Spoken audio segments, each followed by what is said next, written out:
ఇద్దరు భక్తులు ప్రార్థన చేస్తున్నారట. భక్త, మీ భక్తికి మెచ్చా, ఏ వరం కావాలో కోరుకో భక్త అని మొదటి భక్తుడిని అడిగాడట. మొదటి భక్తుడు అన్నాడట, దేవా నాకు ప్రత్యక్షమైనందుకు నీకు స్తోత్రం, నువ్వు ప్రత్యక్షమైనందుకు స్తోత్రం.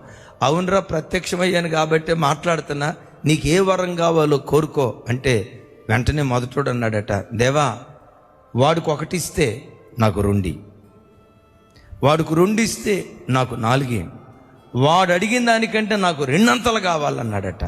తదాస్తు భక్త, నీ భక్తికి నేను మెచ్చా, నువ్వు కోరుకున్నట్టే జరుగునుగాక. ఆమెనా? నువ్వు కోరుకున్నట్టే జరుగునుగాక అని మొదటోడిని వదిలిపెట్టి రెండోవాడి దగ్గరికి వెళ్ళాడట. భక్త, నీ భక్తికి మెచ్చా, వారం రోజులు బట్టి ఉపవాసం ఉండి ప్రార్థన చేస్తున్నావు, ఏం కావాలి భక్త నీకు అంటే అప్పుడు ఆయన అన్నాడట, దేవా నాకేం లేదు నాయన, ఉన్న పాటున ఈ కన్ను, ఈ చెయ్యి, ఈ కాలు తీసేసేయి దేవా అన్నాడంట.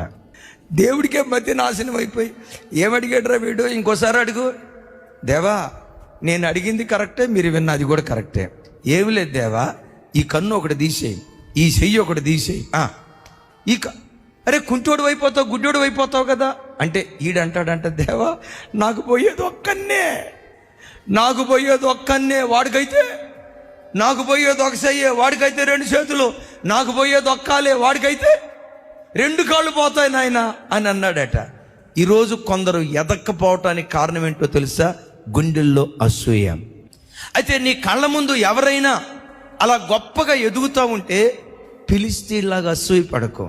దేవా వీళ్ళ విజయానికి కారణం ఏంటి? వీళ్ళ ప్రార్థన, ఇంకా వాళ్ళని ఆశీర్వదించయ్యా, మాకు కూడా అలాంటి ప్రార్థనా జీవితం దయచేవా. వీళ్ళ విజయానికి కారణం ఏంటి? వీళ్ళు కష్టపడి పనిచేశారా, రేయింబాగళ్ళు యాగమైపోయారా, మాకు కూడా అలా కష్టపడే జీవితం దయచేయని వాళ్ళని ఇన్స్పిరేషన్గా తీసుకొని వాళ్ళని మరెక్కువగా మనం దీవిస్తూ ఉండాలి. కానీ ఎవరిని చూసి పొరపాటున అసూయ పడకూడదు. ఎందుకో తెలుసా? అసూయ మత్సరం ఎముకలకు కుళ్ళు కలుగు చేస్తుందట. విన్నారు ఈ మాట? అంటే అసూయ మరణము కంటే భయంకరమైనది. ఎవరైనా నీ కళ్ళ ముందు ఆశీర్వదించబడితే ఇంకా వాళ్ళని ఆశీర్వదించయ్యా, వాళ్ళ పిల్లల్ని ఆశీర్వదించయ్యా, వాళ్ళ కుటుంబాన్ని ఆశీర్వదించయ్యా, నాకు అలాంటి మంచి మనసు దయచేవా. ఆరాటపడి ప్రార్థించే వ్యక్తులుగా దేవుని సన్నిధిలో బ్రతుకుదాము గాక.